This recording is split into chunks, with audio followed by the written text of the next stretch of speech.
الحمد لله نحمده ونستعينه ونستغفره ونؤمن به ونتوكل عليه ونعوذ بالله من شرور أنفسنا ومن سيئات أعمالنا من يهده الله فلا مضل له ومن يضلله فلا هادي له ونشهد أن لا إله إلا الله وحده لا شريك له ونشهد أن سيدنا ومولانا محمدا عبده ورسوله أما بعد فأعوذ بالله من الشيطان الرجيم بسم الله الرحمن الرحيم قد أفلح المؤمنون الذين هم في صلاتهم خاشعون والذين هم عن اللغو معرضون وقال عليه الصلاة والسلام من حسن إسلام المرء تركه ما لا يعنيه أو كما قال عليه الصلاة والسلام صدق الله العظيم وصدق رسوله النبي الكريم ونحن على ذلك لمن الشاهدين والشاكرين والحمد لله رب العالمين. درود شریف پڑھ لیجیے. اللهم صل على محمد عبدك ورسولك وصل على المؤمنين والمؤمنات والمسلمين والمسلمات وبارك على محمد وأزواجه وذرياته. معزز سامعین، سورہ مومنون کی ابتدا میں اللہ تبارک و تعالی نے فلاح پانے والے، کامیاب ہونے والے لوگوں کا تذکرہ فرمایا ہے کہ کامیاب ہونے والے اور فلاح پانے والے دنیا میں اور آخرت میں کون لوگ ہیں. تو فرمایا قد افلح المؤمنون، تحقیق فلاح پانے والے ایمان والے ہیں. پھر صرف ایمان کی پر انسان کی فلاح کامل ہو جائے اور ابتداءً ہی انسان چھٹکارے میں پڑ جائے اور جنت الفردوس کا اللہ تعالیٰ کے فضل سے حقدار بن جائے، یہ صرف ایمان کی نسبت سے صرف ایمان کے اوپر مشکل ہے. اس لیے فرمایا بلا من اسلم وجہہ للہ وہو محسن، جو شخص اللہ پر ایمان لے آئے اور اس کے ساتھ ساتھ نیک اعمال بھی کرتا رہے، بھلائی کے کام بھی کرتا رہے، تو اس کے لیے بڑا اجر ہے رب کریم کے پاس. قرآن مجید میں جگہ جگہ ہے ان الذین آمنوا وعملوا الصالحات، نیک اعمال بھی ایمان کے ساتھ. تو فرمایا ایمان والے وہ فلاح پائے جائیں گے، پوری فلاح، جن میں اگلی خصوصیتیں ہوں گی. ان میں پہلی خصوصیت یہ ہے کہ الذین هم فی صلاتهم خاشعون، وہ لوگ نماز میں خشوع اختیار کرتے ہیں. اور میں پچھلے چند جمعوں سے بات بیان کر رہا ہوں کہ کون سی چیز خشوع کے خلاف ہے اور کون سی چیز ہے جو نماز میں مکروہ ہے. جو بھی مکروہات ہیں وہ نماز کے خشوع کے خلاف ہیں، تو اس میں انسان کی نماز پر وہ فائدہ مرتب نہیں ہوگا جو ہونا چاہیے. کیونکہ قرآن مجید فرقان حمید نے 21ویں پارے میں فرمایا اتل ما اوحی الیک من الکتاب واقم الصلاۃ، آپ قرآن مجید کی تلاوت کیجئے، نماز قائم کیجئے. ان الصلاۃ تنہا عن الفحشاء والمنکر، بے شک نماز انسان کو برائیوں اور بے حیائیوں سے روکتی ہے. تو اس لیے آپ جو ہے کوشش کیجئے نماز پڑھیں تاکہ یہ نماز ہم لوگوں کو برائیوں سے روکے. لیکن ایک بات کہ اگر ہماری نماز ہمیں برائیوں سے نہیں روک رہی تو آپ سمجھیں کہ ہم اس معیار کا ڈوز نہیں لے رہے جیسا ڈوز لینا چاہیے تھا. ایک بات یہاں عرض کر دوں، اب میرے ذہن میں نہیں ہے کہ میں نے یہ بات پچھلے جمعے بھی کی ہے یا نہیں کی. بہرحال پھر بھی کہہ دیتا ہوں کہ جو بھی انسان کوئی نیکی کرتا ہے اس نیکی کا اثر اس کی زندگی پر ضرور پڑتا ہے. مثلا اگر ایک آدمی نماز پڑھتا ہے اس نماز کا اثر اس کی زندگی پر ضرور پڑتا ہے. ایک آدمی حج کرتا ہے اس حج کا اثر اس کی زندگی پر ضرور پڑتا ہے. ایک آدمی تبلیغ جماعت میں جاتا ہے اس کا اثر اس کی زندگی پر ضرور پڑتا ہے. ہاں یہ فرق ضرور ہوتا ہے کہ ہم لوگ جیسے کہہ دیتے ہیں کہ جی فلاں شخص نمازی بھی ہے پھر بھی یہ کام کر رہا ہے تو نماز پڑھنے کا کیا فائدہ. فلاں شخص حج کر کے آیا ہے پھر بھی یہ کام کر رہا ہے تو حج کرنے کا کیا فائدہ. فلاں شخص جو ہے وہ وقت لگاتا ہے تبلیغ میں پھر بھی یہ کام کر رہا ہے تو پھر وقت لگانے کا کیا فائدہ. فلاں شخص نے داڑھی رکھی ہوئی ہے پھر بھی یہ کام کر رہا ہے تو داڑھی رکھنے کا کیا فائدہ. اور کچھ لوگ یہ کہتے ہیں مولوی صاحب ہم داڑھی تب رکھیں گے جب ہم یہ سارے کام چھوڑ دیں. ہم تو 2 نمبری کرتے ہیں 3 نمبری کرتے ہیں یہ ساری نمبریاں چھوڑ دیں اس کے بعد انشاءاللہ العزیز ہم لوگ داڑھی رکھیں گے. یہ بات بھی کرتے ہیں. اب میں نے عرض کیا ہر نیکی کا انسان پر اثر ضرور پڑتا ہے. اگر کوئی شخص ان نیکیوں کے باوجود بھی اس کے عمل میں کوئی کمی ہے کسی بھی اعتبار سے تو آپ سمجھیں یہ اس نیکی کی وجہ سے نہیں ہے بلکہ اگر یہ شخص یہ نیکی نہ کرتا تو آج جس کمی میں یہ مبتلا ہے آج اگر وہ 90% ہے تو یہ 110% وہ کمی کرتا. آج اگر یہ تھوڑا سا کسی بھی معاملے میں غلط جا رہا ہے فراڈ کر رہا ہے تو یہ زیادہ فراڈ کرتا اگر یہ مسجد میں نہ آتا. یہ زیادہ یہ معاملات کرتا اگر یہ داڑھی نہ رکھتا کیونکہ اس انسان کے اندر یہ چیز موجود ہے. یہ دین کی تھوڑی سی نسبت ہے جس نے اس کو ہلکا کر دیا ہے. ہمارے حضرت شیخ الہند مولانا محمود الحسن صاحب رحمہ اللہ تعالی جو دارالعلوم دیوبند کو دارالعلوم دیوبند بنانے والے تھے ان کے پاس ایک طالب علم پڑھتا تھا. وہ طالب علم بدتمیز قسم کا تھا بدتمیزی کیا کرتا تھا. تو طلبہ کو ایک مرتبہ بہت شدید غصہ آیا. اس کو سمجھاتے رہتے تھے وہ سمجھتا نہیں تھا. ایک دن انہوں نے حضرت سے عرض کی بات کہ حضرت بات یہ ہے کہ یہ بدتمیزی کرتا ہے آپ کے ساتھ اور ہمیں یہ برداشت نہیں ہوتی. آج ہم نے اس کو پٹائی بھی کرنی ہے اور یہاں یہ رہے گا یا ہم رہیں گے مدرسے میں.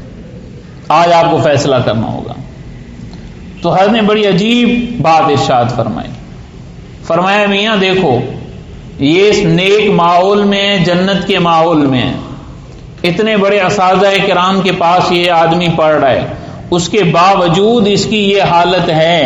اگر اس کو نکال دیا جائے گا تو اس کی حالت اس سے اور زیادہ ابتر ہو جائے گی. جب نیکی کے ماحول میں رہ کر اس کا یہ معاملہ ہے اگر یہ شخص نیکی کو چھوڑ دے گا تو یہ اس سے بھی زیادہ برے حالات میں گھس جائے گا. اس لیے میں اور آپ اپنے ایمان کی حفاظت کریں کیونکہ یہ بات یہاں چلی جاتی ہے اچھا نمازی ایسے ہوتے ہیں. میری بات سمجھ رہے ہیں نہیں میں بہت اہم بات عرض کر رہا ہوں. دین والے ایسے ہوتے ہیں. ہمارے حضرت مولانا اشرف علی صاحب تھانوی رحمہ اللہ تعالی حکیم الامت سبحان اللہ. ایک آدمی مدرسے میں پڑھتا تھا اور اس نے مدرسے میں پڑھنے والے نے چوری کر دی تو پکڑا گیا. انسپیکٹر حضرت تھانوی صاحب رحمۃ اللہ علیہ کے پاس آئے. حضرت کے مرید تھے اور حضرت کو واقعہ سنایا کہ جی فلاں مدرسے کا طالب علم چور بن گیا. تو حضرت نے فرمایا نہیں طالب علم کبھی چور نہیں ہو سکتا. بات سنیے گا آپ سمجھیں گے مولوی لفظوں کو گھما رہا ہے بلکہ چور طالب علم بن گیا. چور طالب علم بن گیا. اس کی دلیل امام الانبیاء نماز پڑھا رہے ہیں. حضور اکرم صلی اللہ علیہ وسلم سے بڑھ کر تو کائنات میں کوئی امام آیا ہی نہیں. حضور کے پیچھے نماز پڑھنے والے لوگ ہیں لیکن قرآن مجید فرقان حمید کیا کہہ رہا ہے اذا جاءک المنافقون. یہ جو آپ کے پیچھے نماز پڑھتے ہیں ان میں فلاں فلاں منافق ہیں. منافقین کی فہرست دی امام الانبیاء کو بتلائے گئے. آپ نے وہ فہرست وہ نام سارے حضرت حذیفہ بن یمان کو بتائے کہ ہیں میرے پیچھے نماز پڑھنے والے لیکن ہیں منافقین. حضور اکرم صلی اللہ علیہ وسلم نے بتایا. اور مشہور روایت ہے آپ نے فضائل اعمال میں سنی ہوگی کہ عام منافق بھی اس وقت جماعت کی نماز نہیں چھوڑا کرتے تھے. سنیے یا نہیں؟ عام منافق بھی الا یہ کہ جو کھلم کھلا جس کا نفاق ہو، وہ تو کبھی نماز سے رہ جاتا تھا، ورنہ عام منافقین کی بھی یہ حالت تھی کہ نماز جماعت کے ساتھ پڑھتے تھے۔ میری بات سمجھ رہے ہیں آپ؟ تو ہیں تو نمازی، اور آ کے حضور اکرم صلی اللہ علیہ وسلم کو مسجد نبوی میں کہہ رہے ہیں، اللہ کے حبیب کو کہہ رہے ہیں، کیا کہتے تھے؟ نشہد، ہم قسم اٹھاتے ہیں، قسم اٹھاتے ہیں، انکا، بے شک آپ، لرسول اللہ، پکی بات ہے کہ خدا کے رسول ہیں۔ اب یہ بات جھوٹی ہے کہ حضور خدا کے رسول ہیں؟ بولیے، صحیح بات ہے کہ نہیں ہے؟ سچی بات ہے کہ نہیں ہے؟ سچی بات کو اگر کوئی جھٹلائے گا تو اس کے جھٹلانے سے سچ جھٹلایا جائے گا، ہیں جی؟ حقیقت تو نہیں جھٹلائی جا سکتی۔ مثلا میں آپ کو ایک مثال دیتا ہوں، ہم کسی علاقے میں چلے گئے اور ہم نے کہا جی ہمارے ڈگری شہر میں ایک تعلقہ ہسپتال ہے، اس تعلقہ ہسپتال میں ایک مسجد ہے۔ اب اگر وہاں کے لوگ کہیں، سارے گاؤں والے، ساری بستی والے کہ جی آپ جھوٹ بول رہے ہیں، بتائیے ان سب نے ہمیں جھٹلایا، کیا ان کے جھٹلانے سے یہ حقیقت ختم ہو گئی یا مسجد نہیں ہے؟ بولیں، ہے نا؟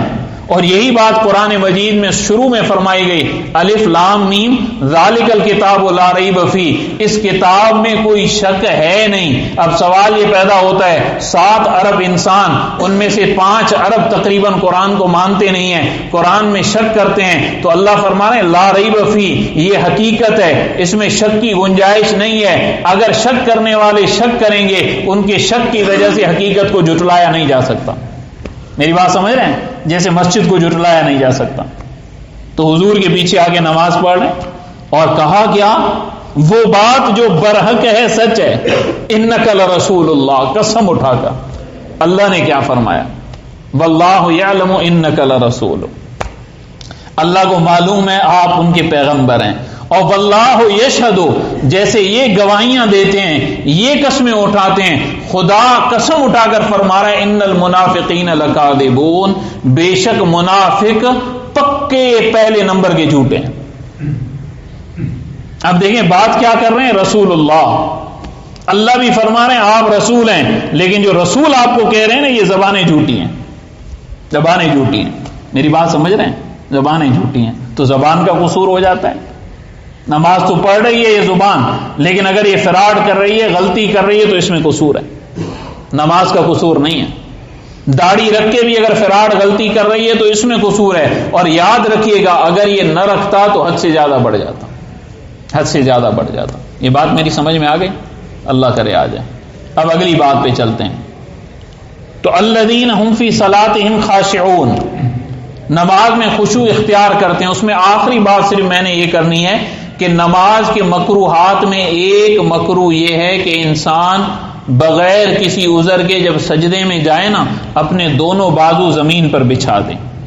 ینہا ان یفترش الرجل، آپ علیہ الصلوۃ والسلام نے منع فرمایا اس بات سے کہ انسان سجدے میں جائے اور اپنی دونوں کونیاں زمین پہ لٹا دے، یہ نہ کرے، بلکہ اس کو زمین سے تھوڑا اٹھا کے رکھے، معمولی اٹھا کے رکھے، زمین پہ لیٹائے نہیں۔ میں نے کہا اگر کوئی عذر نہیں ہے، اگر انتہائی بوڑھا ہے، بیچارے میں ہمت ہی نہیں ہوتی، اتنی عمر اتنی ہو گئی ہے، وہ ایک الگ بات ہے، لیکن عام طور پر ایسے کرے کہ وہ زمین سے اٹھی ہوئی ہونی چاہیے۔ یہ نماز کا ایک طریقہ ہے جو امام الانبیاء سرکار دو عالم صلی اللہ علیہ وسلم نے بتایا۔ والذین هم عن اللغو معرضون، اور وہ لوگ، دوسری صفت یہ بیان کی کہ لغو بات سے اعراض کرتے ہیں، لغو سے اعراض کرتے ہیں، کنارہ کشی کرتے ہیں۔ اب لغو کسے کہتے ہیں؟ لغو کام بھی ہوتا ہے، بیہودہ بات بھی ہوتی ہے، بیہودہ کام بھی ہوتا ہے، بیہودہ انداز بھی ہوتے ہیں، سارے ان کاموں سے اعراض کرنے والے فلاح یافتہ مومن ہیں۔ حضور اکرم صلی اللہ تعالی علیہ وآلہ وسلم نے فرمایا کہ یا معاذ، اے معاذ، ثقلت کا امک یا معاذ، اے معاذ تیری ماں تجھے گم پائے۔ هل يكب الناس في النار على وجوههم الا حصائد السنتهم، فرمایا اے معاذ قیامت کے دن لوگوں کو اوندھے منہ جہنم میں گرانے والی چیز یہ زبان ہوگی، اس لیے زبان کے لغو سے بچیں۔ سب سے زیادہ ہمارے اندر زبان کے لغو کی عادت ہے، زبان کے لغو کی عادت ہے، زبان ہماری غلط بولتی ہے، اور اللہ بچائے بسا اوقات تو جھوٹ بول دیتی ہے، اور آج کل معاشرے میں جھوٹ اتنا عام ہو گیا ہے کہ آپ تصور نہیں کر سکتے۔ سینکڑوں جھوٹ بولے جاتے ہیں جس میں کوئی فائدہ نہیں، اور سامنے والے کو بھی پتہ ہے یہ جھوٹ بول رہے ہیں۔ مثلا میں ایسے مثال دیا کرتا ہوں، غلط بیانی ہو جاتی ہے۔ اب کوئی شخص مجھے کہے کہ جی مولوی صاحب آپ سے ملنا ہے، میں کہوں جی 1:30 بجے آ جائیں، آپ مجھ سے مل لیں گے۔ اب 1:30 بجے وہ مجھ سے کیسے ملے گا؟ میں تو 1:25 پہ یہاں سے بیان کر کے چلا جاتا ہوں۔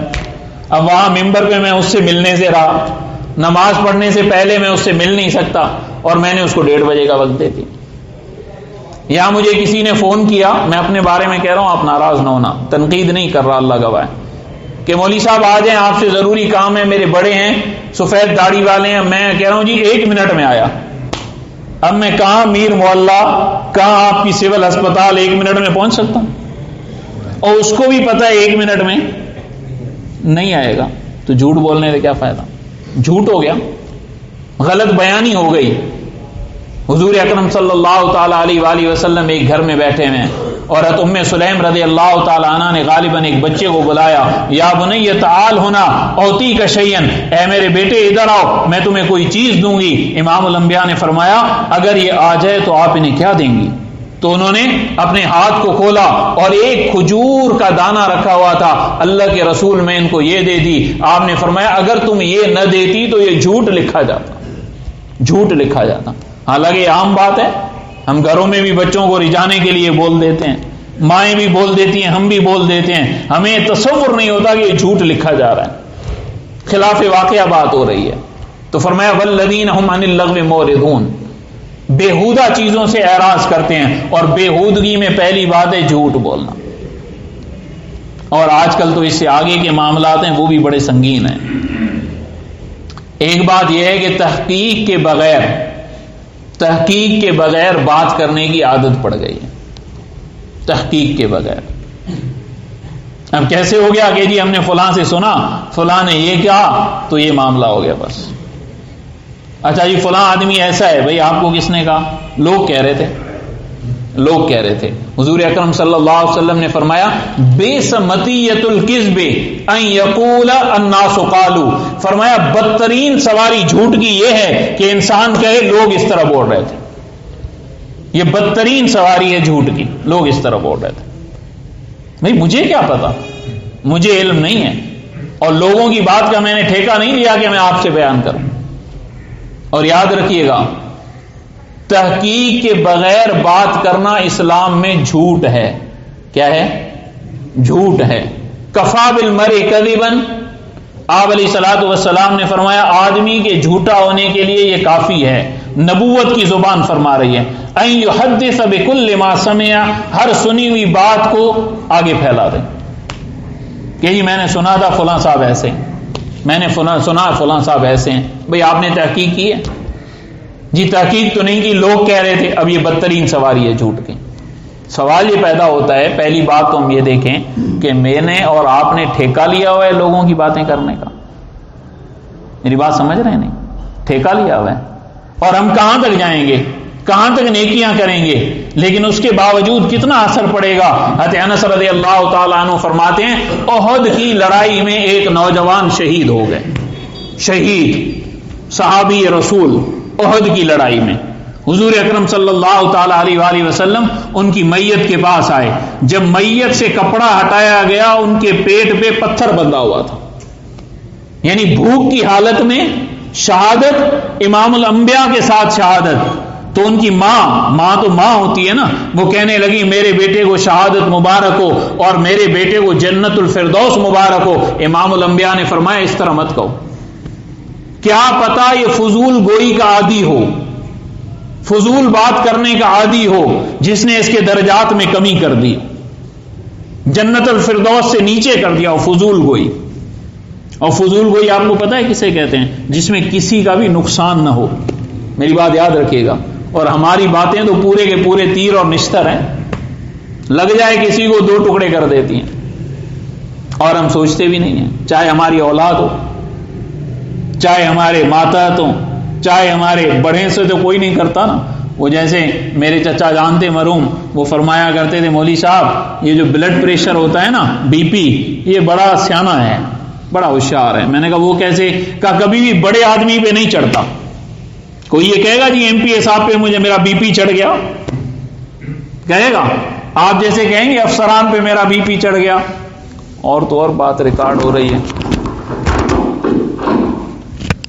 تھوڑا سا ہٹا دوں. میری بیوی بھی سن رہی ہوتی ہے نا، تو بیویوں پہ بی پی چڑھتا ہے؟ آپ بتا دیں کسی کا چڑھتا ہے ایسا؟ کوئی ہو ایک آدھا آپ جیسا پرانا،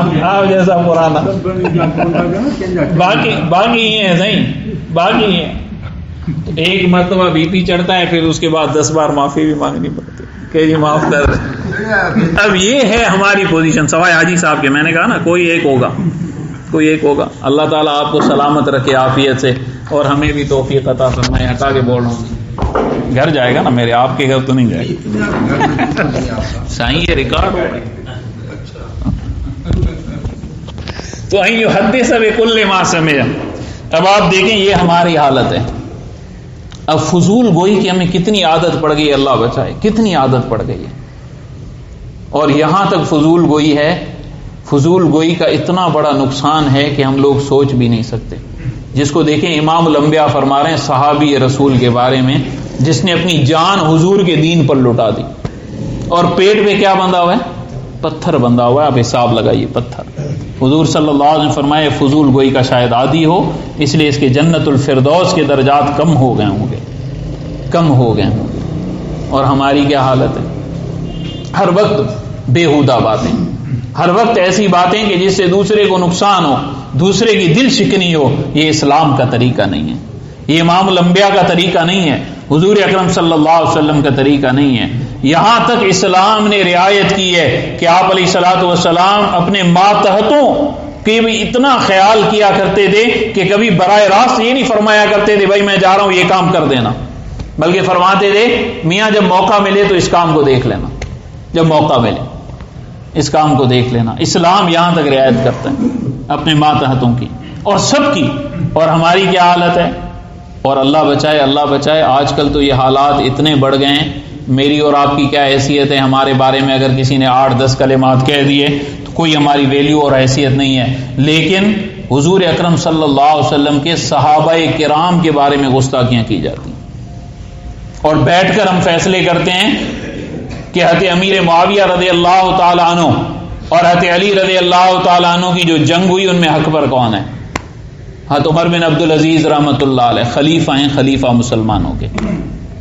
2.5 سال کی خلافت میں وہ حالت تھے کہ انصاف اتنا ہوا تھا کہ لوگ کہتے تھے حضرت عمر رضی اللہ تعالیٰ عنہ کا دور آ گیا. ایسا انصاف تھا. اور وقت کے خلیفہ اتنی بڑی بادشاہ، لیکن جب گھر میں آتے ہیں تو بچیاں منہ پہ کپڑا دے کر بات کرتی ہیں کہ آج ہم نے روکھے پیاز سے روٹی کھائی. ایسے آدمی. ان سے کسی نے کہا حضرت یہ جو حضرت علی اور حضرت امیر معاویہ رضی اللہ تعالی عنہما کی جنگ ہوئی ان کے بارے میں آپ کا کیا خیال ہے؟ تو آپ نے ایک عجیب جملہ فرمایا اللہ نے حضرات صحابہ کرام کے خون سے ہماری تلواروں کو محفوظ رکھا. یعنی ہم اس وقت نہیں تھے کہ کسی کی طرف بھی بیٹھ کر دوسری طرف صحابہ کرام سے لڑتے. جب خدا نے ہماری تلواروں کو ان کے خون سے محفوظ رکھا ہے، ہمیں چاہیے اپنی زبانوں کو ان کی عزتوں سے محفوظ رکھیں. اور یہ دیکھیں ان کے گھر کا معاملہ ہے. باپ غصے میں آ کر کہتا ہے نا کہ بھئی کسی نے اگر میرے بیٹوں کی طرف دیکھا تو میں ان کی ٹانگیں توڑ دوں گا. اب اگر بیٹے آپس میں لڑ پڑیں تو ٹانگیں توڑے گا کیا؟ ہیں جی، ان کو تو تنبیہ کرے گا نا. باقی کسی میں ہمت ہو تو بول کے دکھائے. تو حضور صلی اللہ علیہ وسلم کے صحابہ تو آپس میں ہیں، اور قرآن فرما رہا ہے رحماء بینہم، آپس میں بڑے رحیم ہیں. تو مجھے اور آپ کو کس نے فیصلے پر بٹھایا؟ قیامت میں خدا مجھ سے نہیں پوچھے گا تو آپ سے کیا پوچھے گا؟ میں ممبر پر بیٹھا ہوں نا، مجھ سے ہی نہیں پوچھے گا بھائی بتاؤ ان دونوں میں حق پہ کون تھے، مجھ سے ہی نہیں پوچھے گا. تو ہمیں کیا ضرورت ہے ایسے معاملات میں پڑھنے کی؟ دیکھیں یہاں تک انسان چلا جاتا ہے، پھر جھوٹ بولتا ہے اور غلط بیانی کرتا ہے، اور بولتے بولتے اور ایک جھوٹ کون سا ہے؟ مذاق کا. آخر میں کہتے ہیں میں تو مذاق کر رہا تھا جی. حضور اکرم صلی اللہ علیہ وسلم نے فرمایا ویل ہے اس انسان کے لیے جو جھوٹ بولے اس بات پر کہ لوگ ہنسیں. ویل ہے اس انسان کے لیے. اسے جھوٹ نہیں بولنا چاہیے، غلط بیانی نہیں کرنی چاہیے. حضرت عائشہ رضی اللہ تعالی عنہا نے خود روایت کی ہے کہ مجھ سے ایک لغو کام ہو گیا. حضور اکرم صلی اللہ علیہ وسلم کی ایک گھر والی کے بارے میں نے اشارے سے یہ بات کر دی کہ وہ ان کا قد چھوٹا تھا. یہ اس طرح اشارہ کیا، زبان سے کچھ نہیں بولا. امام الانبیاء نے فرمایا عائشہ تو نے یہ جو بات کی ہے اگر دریاؤں میں ڈالی جائے تو دریا بھی کڑوے ہو جائیں، دریا بھی کڑوے ہو جائیں. صرف اشارہ. اور ہماری کیا حالت ہے جی؟ میں نے اپنی قبر میں جانا ہے، آپ نے اپنی قبر میں جانا ہے، اس لیے سوچا کریں جی ہمارا کیا ہے. جو کرتا ہے اللہ تعالیٰ جانے، اللہ کا بندہ جانے. میں نے تو اپنی جان چھڑانی ہے. اللہ تبارک و تعالیٰ میرے ساتھ اور آپ کے ساتھ عافیت والے معاملات کرے.